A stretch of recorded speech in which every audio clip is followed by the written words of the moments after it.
Good morning. Today is Sunday, December 26th, 2021.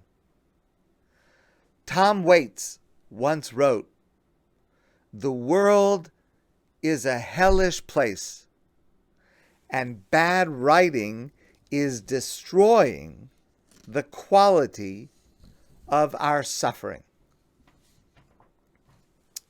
Joan Didion died this past Thursday at the age of 87. Didion was a writer, a journalist. She wrote screenplays together with her husband, John Gregory Dunn. I have followed and admired her work for decades. She was an incredible writer. Zadie Smith, another incredible, much younger writer, for whom Didion was a role model, wrote, "You didn't have to agree with her, but you had to submit to her sentences. She was exceptionally alert to the words and phrases we use to express our core aims or beliefs."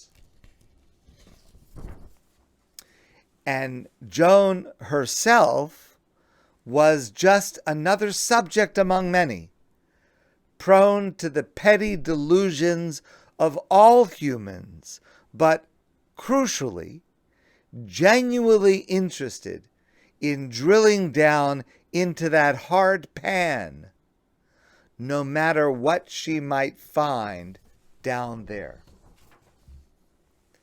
In December 2003, John Dunn and Joan Didion saw their only daughter, Quintana, fall ill.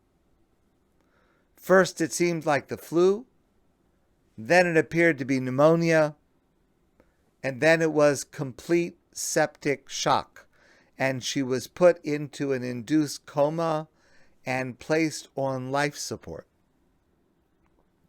A few days after that, Joan and John were sitting down to dinner together at their home in New York just the night before New Year's Eve, and John Gregory Dunn suffered a massive and fatal coronary with no warning. Simply, he immediately passed away. In 2005, shortly after that, Didion published a memoir which was her attempt to make sense of the weeks and then months that cut loose any fixed idea I ever had about death, about illness, about marriage and children and memory, about the shallowness of sanity, and about life itself. Among her many works, it is this work that made the deepest impression on me, and I highly recommend it to you. And it's titled "The Year of Magical Thinking."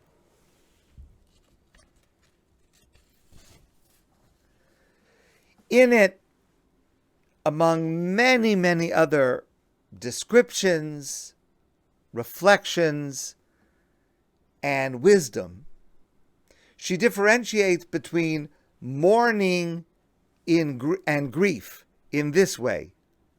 Mourning, despite our preparation, indeed despite our age, dislodges things deep in us, sets off reactions that surprise us. We might, in that indeterminate period they call mourning, be in a submarine, silent on the ocean's bed, aware of the depth charges now near and now far, buffeting us with recollections. Mourners may feel like they are wrapped in a cocoon or blanket.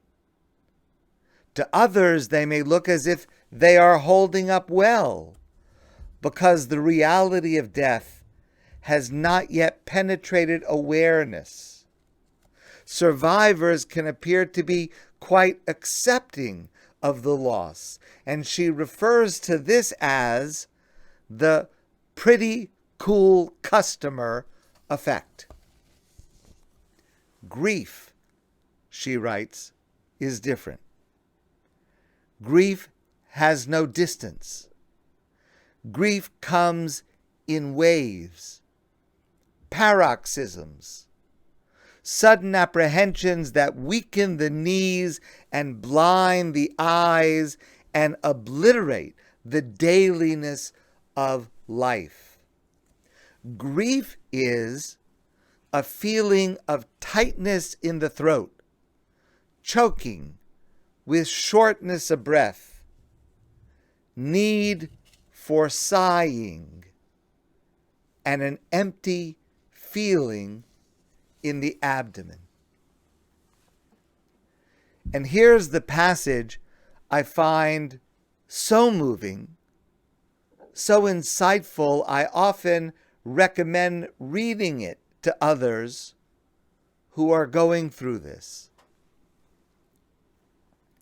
She writes, "Grief turns out to be a place none of us know until we reach it. We anticipate that someone close to us could die, but we do not look beyond the few days or weeks that immediately follow such an imagined death. We misconstrue the nature of even those few days or weeks. We might expect, if the death is sudden, to feel shock. We do not expect this shock to be obliterative, dislocating to both body and mind. We might expect that we will be prostrate, inconsolable, crazy with loss. We do not expect to be literally crazy, cool customers who believe, as in her case, that her husband is about to return. In the version of grief we imagine, the model will be healing. A certain forward moment will prevail. The worst days will be the earliest days. We imagine that the moment to most severely test us will be the funeral, after which this hypothetical healing will take place.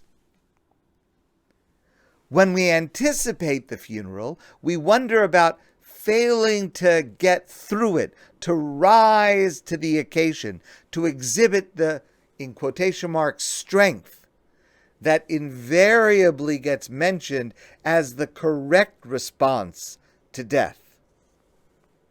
We anticipate needing to steel ourselves for the moment. Will I be able to greet people? Will I be able to leave the scene? Will I even be able to get dressed that day? We have no way of knowing that this will not be the issue.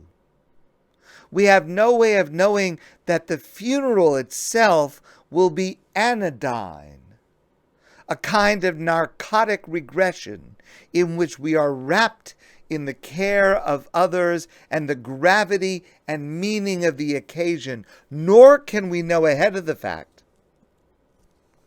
And here lies the heart of the difference between grief as we imagine it and grief as it is, the unending absence that follows, the void, the very opposite of meaning, the relentless succession of moments during which we will confront the experience of meaninglessness itself. Everyone's grieving is unique, and the losses that each of us suffer are also each unique for us. Clearly, Jewish law, customs, and traditions are meant to help us through this. But here's the first step in any attempt to help. Rabbi Elliot Kukla once described a woman with a brain injury who would sometimes fall to the floor. People around her would rush to immediately get her back up to her feet, sometimes before she was quite ready. And this woman told Rabbi Kukla, "I think people rush to help me up because they are so uncomfortable with seeing an adult lying on the floor. But what I really need is for someone to get down on the ground with me." Joan Didion was more able than most in helping us get down on the ground with her. My friends, I want to wish you a great day, and I look forward to seeing all of you soon in person.